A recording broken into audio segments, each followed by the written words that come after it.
Amerika telah keluar dari Afghanistan. Salah satu sistem kawalan dan perintah, iaitu Command and Control System (CNC).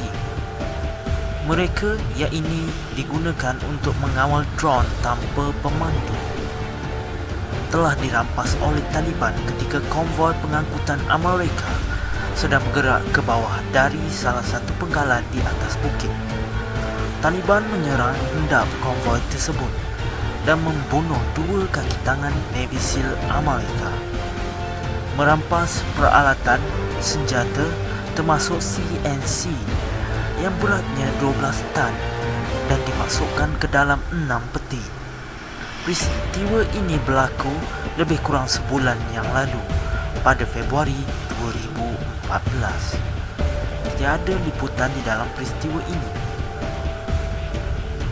Apa yang Taliban mahu ialah uang. Mereka mahu menjual sistem CNC tersebut kepada Rusia atau China. Rusia terlalu sibuk dengan urusan di Ukraine. China pula amat dahagakan teknologi sistem ini. Bayangkan jika China dapat menguasai teknologi di belakang sistem CNC ini, semua drone Amerika akan tidak berguna lagi. Oleh itu, China telah menghantar 8 saintis pakar pertahanan mereka untuk memikirkan dan memeriksa sistem yang dirampas tersebut dan bersetuju untuk membayar jutaan dolar untuk itu. Sekitar awal Mac 2014, 8 saintis China tersebut bersama 6 peti melakukan perjalanan mereka ke Malaysia dengan berpendapat laluan ini adalah yang terbaik untuk mengelakkan dari dikesan. Kargo ini kemudian disimpan dalam kedutaan China di bawah perlindungan diplomatik. Sementara itu, Amerika dengan bantuan bisikan Israel bersama-sama merangka pelan untuk memintas dan menawan semula kargo tersebut.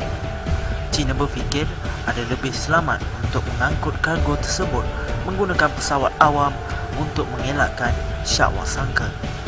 Lagipun penerbangan terus dari KL ke Beijing mengambil masa hanya 4 jam setengah dan Amerika dipercayai tidak akan merampas atau memudaratkan pesawat awam. Jadi MH370 adalah pilihan yang terbaik. Terdapat 5 ejen Amerika dan Israel yang sudah biasa dengan operasi Boeing 777 di dalam pesawat ini. 2 warga Iran dengan pasport curi kemungkinan di antaranya. Sebaik sahaja MH370 meninggalkan ruang udara Malaysia dan melaporkan diri kepada kawalan udara Vietnam, satu pesawat AWACS Amerika telah mengikat isyarat komunikasi mereka, iaitu jam the signal, mematikan sistem kawalan juru terbang dan menukar kawalan kepada kod kawalan jauh remote control. Pada ketika itu, pesawat hilang ketinggian secara tiba-tiba untuk seketika. Bagaimana AWACS boleh melakukan? Ingat peristiwa 911. Selepas peristiwa itu, semua pesawat Boeing, Airbus dan kemungkinan semua dipasang dengan sistem kawalan jauh untuk menentang rampasan pesawat oleh pengganas. Sejak itu, semua kawalan jauh yang sama digunakan untuk mengawal pesawat pengintip tanpa pemandu dan drone. Seterusnya, 5 ejen Amerika dan Israel mengambil alih kawalan pesawat, mematikan transponder dan sistem komunikasi yang lain, mengubah laluan dan terbang ke arah barat. Mereka tidak terbang timur ke Filipina atau Guam kerana Laut Cina Selatan dan keseluruhan ruang udara diawasi sepenuhnya oleh radar dan satelit pengawasan China. Radar tentera Malaysia, Thailand dan India sebenarnya telah mengesan pesawat yang tidak dikenali itu, tetapi seperti dijangka mereka tidak balas secara tidak profesional. Pesawat itu kemudian terbang ke atas Sumatera Utara, Anambas, India Selatan dan kemudian mendarat di Maldives. Beberapa penduduk kampung menyaksikan pendaratan pesawat, mengisi minyak dan meneruskan penerbangan ke Diego Garcia, penggalan tentera udara Amerika di tengah-tengah lautan biru. Sebaik mendarat, kargo dikeluarkan dan kotak hitam ditinggalkan. Penumpang disenyapkan, iaitu dibunuh melalui kaedah secara semula jadi, iaitu kekurangan oksigen. Mereka percaya hanya orang mati saja yang tidak akan memunculkan rasa. Pesawat MH370 dengan penumpang yang sudah mati sekali lagi berlepas dan diterbangkan dengan kawalan jauh menuju lautan tinggi untuk menjadikan orang percaya bahawa pesawat kehabisan minyak dan akhirnya terhempas ke lautan, dan dengan menyalahkan kapten dan pembantu penerbang sedikit. Mereka telah melakukan persembahan yang baik.